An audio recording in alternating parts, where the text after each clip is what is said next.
my name is Elena, and I'm a licensed architect. The day I walked out of my father's construction company, my entire professional life fit into a single beat-up cardboard box. Inside were a few framed certifications, my grandmother's vintage compass, and a leather-bound journal I'd kept for 5 years. That journal, stained with coffee rings and construction dust, held the truth nobody wanted to hear. I didn't blink when my father fired me. I didn't argue or beg or cry. "Okay," I said, my voice so calm it scared even me. "I accept. But before I tell you what happened next, please subscribe and like this video and listen to my story till the end. Let me know which city you're listening from in the comments. That way, I can see how far my story has traveled. Because what I'm about to share with you, it's not just about construction or family businesses. It's about what happens when the people who are supposed to love you treat you like you're disposable. So there I stood in that air-conditioned trailer, holding that journal, and suddenly I wasn't in the present anymore. The smell of wet concrete hit me like a memory I tried to forget. I flipped to page 42. November 14th. God, I remember that night like it was yesterday. I was sleeping on a stack of drywall in a freezing warehouse because our security guard had quit and we couldn't afford to lose the copper wiring to thieves. The temperature had dropped to 30 degrees. I was shivering under a construction tarp, guarding my father's assets while he was at some fancy gala, drinking champagne and networking with rich clients. He never even thanked me. Never even asked how I survived that night. Page 108. March 3rd. I stared at my own handwriting, shaky from exhaustion. A personal check for $3,000, written from my savings account to pay the plumbing crew. Dad had forgotten payroll. Again. Mike, our foreman, had pulled me aside and told me quietly that his guys were about to walk off the job. They had families to feed. Mortgages to pay. They couldn't wait another week for my father to remember they existed. So I paid them. Out of my own pocket. Just to keep the project moving. Dad never even asked how the problem got solved. He just assumed magic happened. He thought money appeared out of thin air because he was blessed or lucky or special. My hands trembled as I turned to page 215. The ink was smeared from where I'd been writing at 3 in the morning, half asleep, completely panicked. My stepsister Vivian had ordered 5,000 square feet of Italian marble without measuring the load capacity of the subfloor. Do you understand what that means? If we had installed that marble, the entire floor would have collapsed during the reception. People could have died. The lawsuit would have destroyed us. I spent 3 nights reinforcing the floor joists myself. 3 nights without sleep, bribing carpenters with pizza and overtime pay that came out of my own bank account, just to save Vivian from a catastrophic mistake she didn't even know she'd made. And you know what happened? She took credit for how sturdy the dance floor felt. She smiled at the clients and said she'd specifically designed it to handle large crowds. Meanwhile, I took a nap in my car in the parking lot because I was too exhausted to drive home. I looked up from that journal, and Vivian was already standing by my desk. She wasn't looking at me. She was measuring the wall space where my degree from MIT used to hang. My degree. My accomplishment. The thing I'd worked myself half to death to earn. "I think a feng shui water feature would look perfect here," she said to Dad, gesturing at my wall like I'd already vanished. "Something to improve the energy flow. It feels so stagnant in this space." The realization hit me like a wrecking ball to the chest. I wasn't the heir to this company. I wasn't even a valued partner. I was the load-bearing wall. I was the invisible structure they drilled into, hung things on, leaned against, and completely ignored until the moment they decided the room would look better without that ugly support beam in the middle. They thought the building stood up because of their beautiful decorations and expensive furniture. They had no idea it was me holding up the entire roof. And they were about to learn a very, very expensive lesson in physics. I dropped the journal into the box. It landed with a heavy thud that echoed in the silent trailer. "Good luck with the energy flow," I said quietly. I taped the box shut, lifted it, and walked toward the door. The midday sun hit me like a wall of heat, blinding and intense. But for the first time in 10 years, the crushing weight on my shoulders was gone. I hadn't even made it to the front gate when Dad blocked my path. He was holding a clipboard against his chest like a shield. He wouldn't look me in the eye. He was staring past me, probably calculating how much money he'd save by cutting my salary. "Keys," he said flatly. I dropped my sight keys into his open palm. They jingled, a lonely metallic sound in the thick afternoon heat. "And this," he said, thrusting the clipboard at me. "Standard procedure. Transfer of site supervision. I don't want you claiming you're still running things when Vivian delivers this project ahead of schedule." I looked at the document. It was a liability waiver. It stated that as of 12:15 p.m. October 14th, I was no longer the architect of record and had absolutely zero oversight of the construction. He thought he was stripping me of power. He thought he was protecting the company from my interference. He had no idea he was handing me a bulletproof vest. Because if I signed this, everything that happened from this moment forward, every cracked tile, every cut corner, every structural failure, was legally, undeniably his responsibility. "Of course," I said. I uncapped my pen. The ink flowed smooth and black across the page. I signed my name with a flourish, dating it down to the exact minute. "All yours, Dad." He snatched the clipboard, satisfied, and turned back toward the trailer. I kept walking toward the parking lot, my heart pounding but my steps steady. Mike was leaning against a stack of lumber, wiping sweat from his neck. He looked at the box in my arms, then back at the trailer. He knew something terrible had just happened. I stopped beside him, keeping my voice low. "Pack your tools, Mike." He frowned, confused. "Don't finish the shift," I whispered. "And tell the guys to cash their paychecks today. Before 5 p.m. His eyes went wide. He understood immediately. He didn't ask questions. He just nodded, a sharp, grim jerk of his chin that told me he trusted me. I made it to my car, threw the box in the passenger seat, and cranked the air conditioning. Hot air blasted out, then gradually turned cool. But I didn't drive away. Not yet. I opened my laptop and connected it to my phone. The City Department of Buildings portal loaded in 3 seconds. My profile appeared on the screen. Elena Morrison, licensed architect. Status, active. I navigated to the Hamilton project page. There was a blue button on the right side of the screen. Withdraw as supervising architect. My finger hovered over the trackpad. For 10 years, I had held up the roof. I had reinforced the walls. I had patched the cracks. I had kept them safe from the consequences of their own incompetence and arrogance. I pressed the button. Status updated, unsupervised. Alert sent to inspector. I closed the laptop. The screen went black. This wasn't revenge. The bottle of Pinot Noir sat breathing on my kitchen counter. I poured myself a glass, the liquid dark and rich, swirling against the crystal. My apartment was silent. No power saws screaming. No workers shouting. No crisis demanding my immediate attention. It was 4:15 in the afternoon, and for the first time in a decade, I had nothing to fix. My phone vibrated against the granite countertop, dancing toward the edge. Dad calling. I took a slow sip of wine. Rich notes of cherry and oak. Absolutely delicious. The phone buzzed again, rattling insistently. I swiped green and put it on speaker. "You spiteful little," his voice was distorted, cracking under the weight of his own rage. In the background, I could hear the distinctive, confused murmur of 30 construction workers standing around with nothing to do. "Hello, Dad." "They shut us down," he screamed. "The inspector just left. He put a red tag on the gate." "Elena, a red tag. Do you know what that does to the schedule?"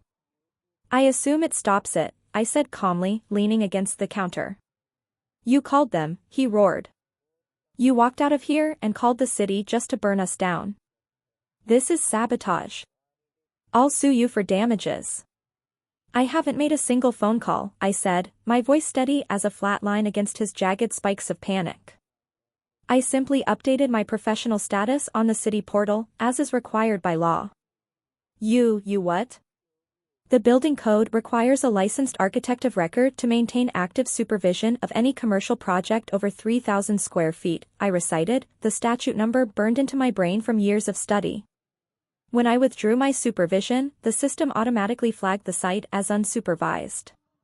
The stop work order is automatic. It's not personal. It's protocol.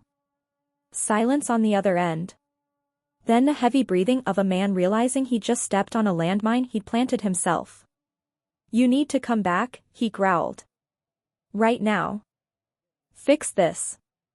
I can't, I said simply. I'm no longer the supervising architect. Remember?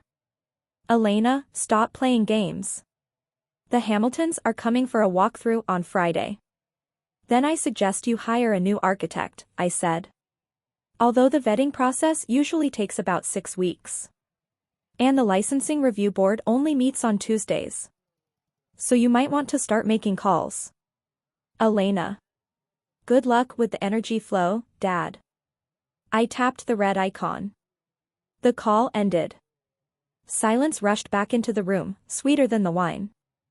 3 weeks of silence is a very long time in the construction business. It's expensive, too. By my calculations, the daily fines for the stop work order had just crossed the $1 million mark. I wasn't visiting the site. I didn't need to. I had Mike. He called me at 11:30 at night on a Tuesday. His voice sounded shaky, tiny against the background noise of a revving engine. I'm out, Elena, he said. I pulled my crew. We're done. What happened? I asked, sitting up in the dark. She ordered us to cut the column, Mike said, his voice tight with controlled fury. The main structural support in the center of the ballroom. She said Mrs. Hamilton is threatening to pull the contract if she doesn't see an open concept space by morning. My blood ran cold. Please tell me you said no. I told her that column is the only thing holding up the HVAC unit on the roof. Mike practically spat the words. I told her if we cut it, the shear strength drops to 0. The ceiling will collapse. She screamed at me. Said I was stuck in the past just like you. So I packed up my tools. I'm not going to prison for manslaughter because your stepsister wants a better view. Good man, Mike. Elena. His voice dropped to a whisper. She didn't stop. My heart stopped. What do you mean? She sent an intern to the Home Depot parking lot with a wad of cash, Mike whispered. She hired a crew of day laborers. Unlicensed. No insurance. No training. They're in there right now with sledgehammers. They're taking the column out. I hung up. I opened Instagram. Vivian was manic lately. She needed to prove to Mrs. Hamilton that work was getting done, that the evil city inspectors hadn't stopped her genius vision. The notification popped up at 2:14 in the morning. A single photo. The ballroom, brightly lit by work lights. The floor covered in concrete dust and rubble. And in the center of the room, where the massive load-bearing steel column used to stand, there was now just empty, terrifying space. The ceiling sagged slightly in the photo. It was a detail only an engineer would notice. But I noticed. Oh, I noticed. The caption read, Vision realized. The ugly post is gone. Open concept achieved. No limits. Hashtag design genius, hashtag Hamilton Estate, hashtag by Vivian. She had just posted a confession to a crime. On the internet. With photographic evidence.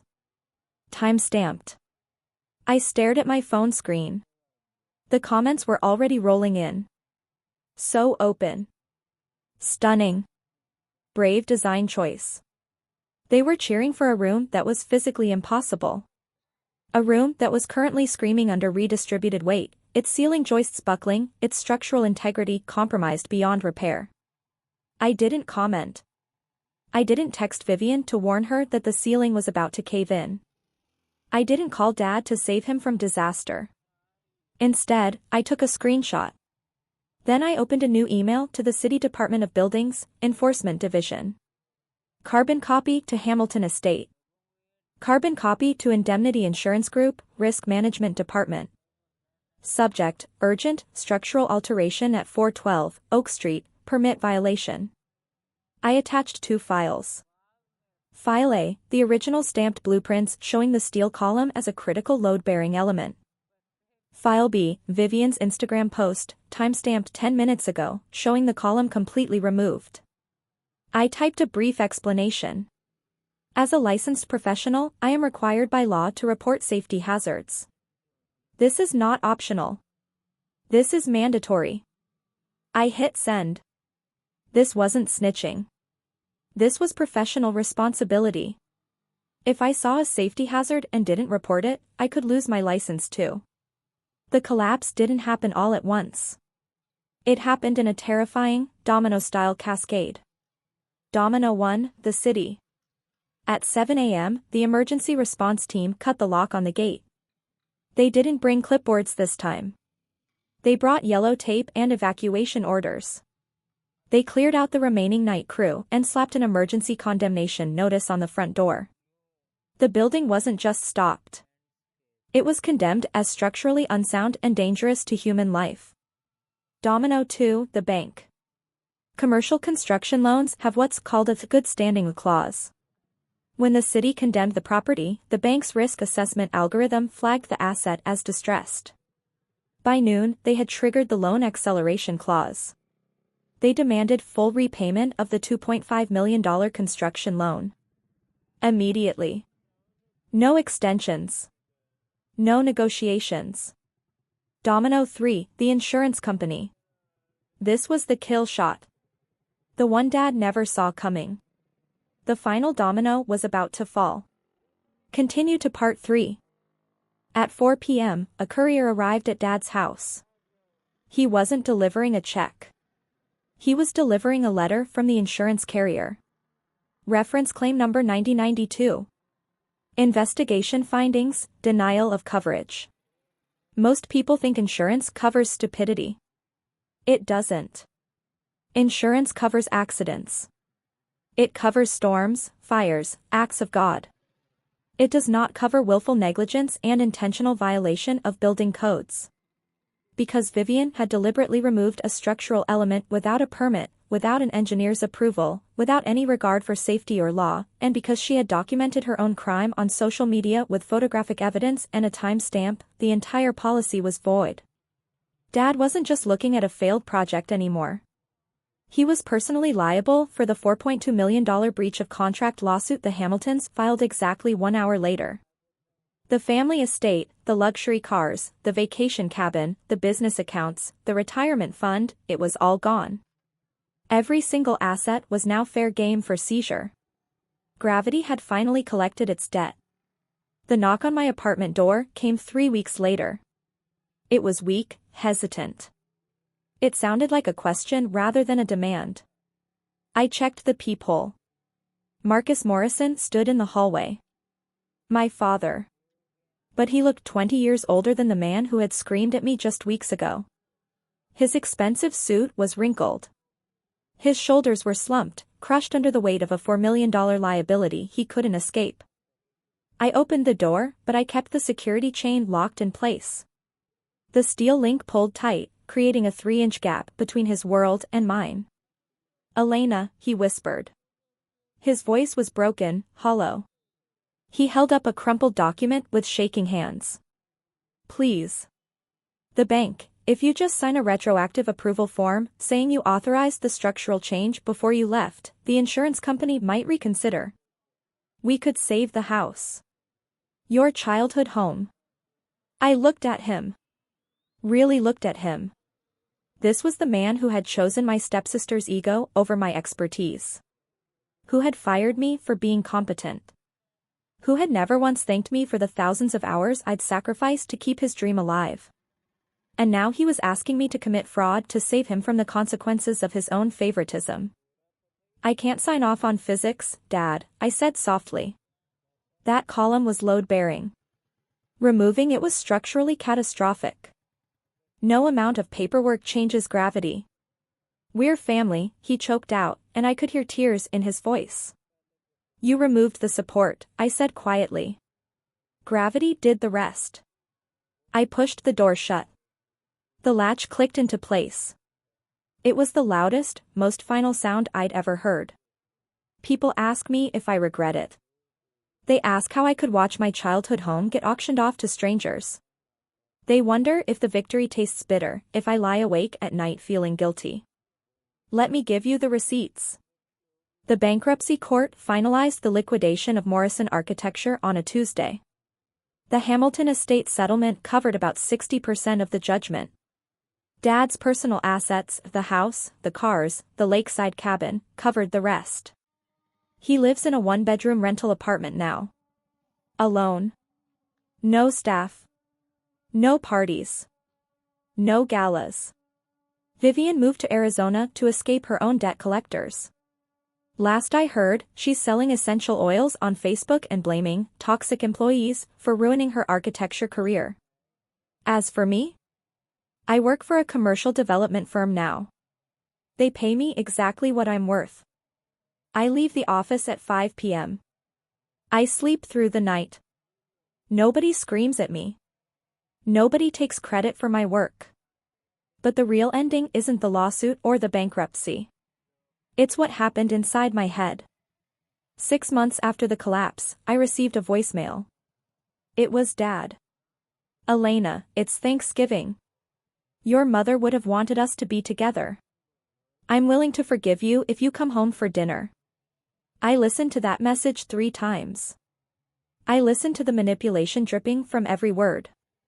The refusal to take accountability. The absolute audacity to offer me forgiveness for his crime. I pressed delete. I blocked the number. That evening, I had Thanksgiving dinner with Mike and his family. We laughed. We ate. We told stories. Nobody screamed. Nobody demanded I fix their mistakes. Nobody made me feel small for being good at my job. And that's when I finally understood the architecture of a toxic family. The most important lesson is coming in part 4. You need to hear this. If you're listening to this and you feel like the weight of your family's happiness is resting entirely on your shoulders, I need you to stop everything and listen carefully. I learned these 3 rules in the rubble of my father's company, and I'm sharing them so you don't have to learn them the hard way like I did. Rule number 1, competence is a threat to incompetence. I used to think that if I just worked harder, if I just saved them one more time, if I just proved my value over and over and over again, they would finally respect me. They would finally see me. They would finally choose me. I was wrong. Narcissists don't want a partner. They want a prop. They want someone who makes them look good without outshining them. Someone who fixes their problems without exposing their inadequacy. By being the person who always had the answers, who always cleaned up the mess, who always saved the day, I wasn't earning their love. I was threatening their ego. Every time I saved Vivian from a catastrophic mistake, I reminded Dad that his golden child was incompetent. Every time I worked through the night to meet a deadline, I highlighted the fact that he couldn't do it without me. They didn't push me out because I failed. They pushed me out because I succeeded. And my success made them look bad.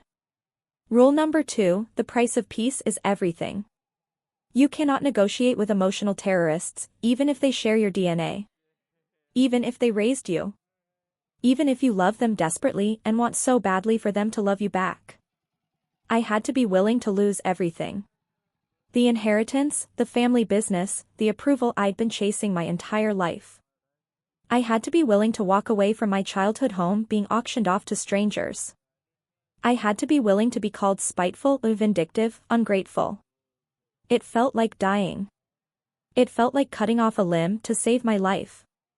But once the smoke cleared, once the dust settled, I realized something incredible. I hadn't lost a family. I had lost an anchor that was dragging me to the bottom of the ocean. I had lost a weight that was crushing my spine. I had lost chains that were keeping me from ever being truly free. Rule number 3, gravity always wins. You can bribe inspectors. You can bully your daughters. You can fake success on Instagram with carefully filtered photos and inspirational captions. But you cannot bribe physics. If you build a life on lies, on nepotism, on taking credit for other people's work, the roof will eventually fall. It's not a matter of if. It's a matter of when. And it is not your job to stand underneath that collapsing roof and catch the debris. It is not your responsibility to sacrifice your body to save people who never protected you. So I want you to look at your own life right now. Look hard. Look honestly. Are you the pillar holding up a rotting structure? Are you the load-bearing wall that everyone leans on but nobody thanks? Are you exhausted from carrying weight that was never yours to carry? Step aside. Let it fall. And on the empty lot that remains, build something that belongs only to you. I'm not going to lie to you and say it was easy. I'm not going to pretend I didn't cry myself to sleep some nights, missing the family I wish I had. I'm not going to act like there weren't moments when I questioned everything, when I wondered if I'd made a terrible mistake. But here's what I know now, standing on the other side of that decision. Freedom is worth it. Self-respect is worth it. Building a life where you're valued, where your contributions are recognized, where you're not constantly sacrificing yourself on the altar of someone else's ego, that is worth every single thing you have to give up to get there. The day the bankruptcy was finalized, I went to the courthouse. I sat in the gallery and watched the proceedings. I watched my father sign document after document, transferring ownership of everything he'd built to pay for the consequences of his choices. And you know what I felt? Not satisfaction. Not revenge. Not even sadness. I felt relief. Relief that I was no longer responsible for fixing his mistakes. Relief that I was no longer trapped in a system that rewarded incompetence and punished excellence. Relief that I could finally breathe without the crushing weight of their expectations on my chest. When I walked out of that courthouse, the sun was shining. It was a beautiful autumn day. The leaves were turning gold and red, falling gently to the ground. I got in my car, and I drove to my office. My office. Where my name is on the door. Where my work is respected. Where I get paid what I'm worth. And I started designing a building. A real building. A beautiful building with proper structural support and honest engineering and no shortcuts. A building that would stand for 100 years because it was built right the first time. That's what happens when you stop holding up other people's lies. You get to build your own truth. But there's one more thing you need to know. Part 5 will complete the story. A year after the collapse, I got an email from Mrs. Hamilton. The subject line read, "Thank you." I almost deleted it without reading. I assumed it was from a lawyer, another deposition request, another attempt to drag me back into the mess. But something made me open it. "Dear Elena," it began. "I know we've never met personally, but I needed to reach out to you. When the Hamilton Estate project fell apart, I was devastated. It was supposed to be my dream venue, the culmination of years of planning. I blamed everyone. I was angry, hurt, betrayed. But then my attorney showed me the timeline. The documentation. The evidence. I saw your original blueprints with the load-bearing column clearly marked as critical infrastructure. I saw the warnings you'd filed. I saw the stop work orders you'd initiated to protect public safety. And I realized something. You were the only person in that entire disaster who was actually trying to protect me. You were the only one who cared more about doing things right than looking good. I've hired a new architect. We're building on a different property. And I specifically requested someone with your integrity and expertise. I'm writing to ask if you'd be willing to consult on the structural design. I will pay whatever your rate is. I just want to work with someone who won't let me build a beautiful lie. Would you consider it? Respectfully, Patricia Hamilton. I sat at my desk, staring at that email for a long time. Then I smiled. I replied with my consulting rate and my availability. 2 months later, I stood on site at the new Hamilton estate. It was beautiful.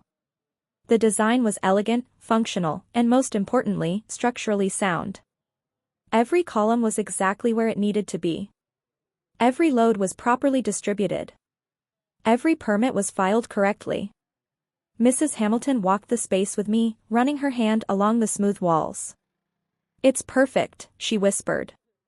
"It's exactly what I wanted, but better. Because I know it's real. I know it won't collapse." "That's what good architecture does," I said. "It doesn't just look beautiful. It works. It lasts."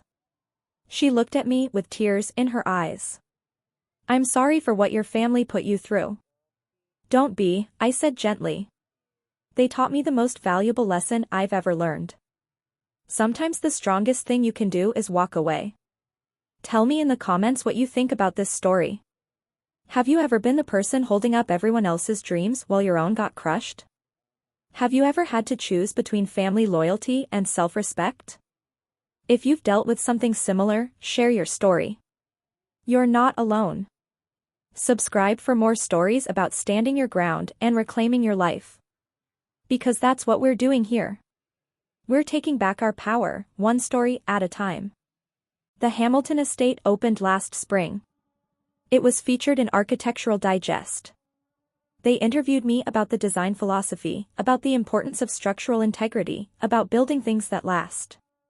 They asked me if I came from a family of architects. No, I said simply. I learned everything I know by watching what happens when you cut corners. I learned by seeing what falls apart when you prioritize appearance over substance. I learned by being the foundation nobody appreciated until they tried to build without me. The article went viral in architecture circles. I got job offers from firms across the country. Speaking invitations. Consulting requests. But more than that, I got messages. Hundreds of them. From people who'd been the scapegoat in their family. From daughters who'd been replaced by less competent siblings. From sons who'd been taken for granted. From people who'd finally walked away from families that treated them like tools instead of human beings. They all said the same thing: "Thank you for showing me it's possible. Thank you for proving that walking away doesn't make you weak. It makes you free." I keep those messages in a folder on my laptop. On hard days, when the old wounds ache, when I miss the family I wish I'd had, I read them. And I remember why I did it. Not for revenge. Not to prove a point. But because I deserved better. Because competence deserves respect. Because talent deserves recognition. Because I deserve to build a life where I wasn't constantly sacrificing myself to prop up people who would never appreciate it. Last month, I bought a house. It's small, modest, nothing like the estate I grew up in. But it's mine. Every square foot was paid for with money I earned doing honest work. Every wall stands because I designed it correctly. Every door opens because I chose to put it there. Nobody can take it from me. Nobody can fire me from my own life. I planted a garden in the backyard. Tomatoes, herbs, flowers. Things that grow slowly, with care, with proper foundation. Sometimes I sit on my back porch in the evening, watching the sunset paint the sky, and I think about that day in the trailer. The day I packed my box and walked away from everything I'd known. I think about how terrified I was. How I thought I was losing my family. But I wasn't losing my family that day. I was finding myself. And that's the thing about toxic family systems. They convince you that you need them to survive. They make you believe that without their approval, their support, their love, you'll crumble. But here's the truth they don't want you to know: you are the foundation. You are the structure. You are the load-bearing wall. And when you walk away, they're the ones who collapse. Not you. You build something new. Something stronger. Something real. So if you're standing at that crossroads right now, if you're holding that box and wondering if you have the courage to walk out the door, let me tell you something. You do. You are stronger than you know. You are more capable than they've ever let you believe. And you deserve a life where your competence is celebrated, not resented. Step aside. Let their house of cards fall. And build something beautiful on solid ground. My name is Elena Morrison. I'm a licensed architect. And I don't regret a single thing. The roof fell exactly as I knew it would. Because gravity doesn't care about favoritism. Physics doesn't negotiate. And truth, eventually, always comes to light. I just made sure I wasn't standing underneath when it did.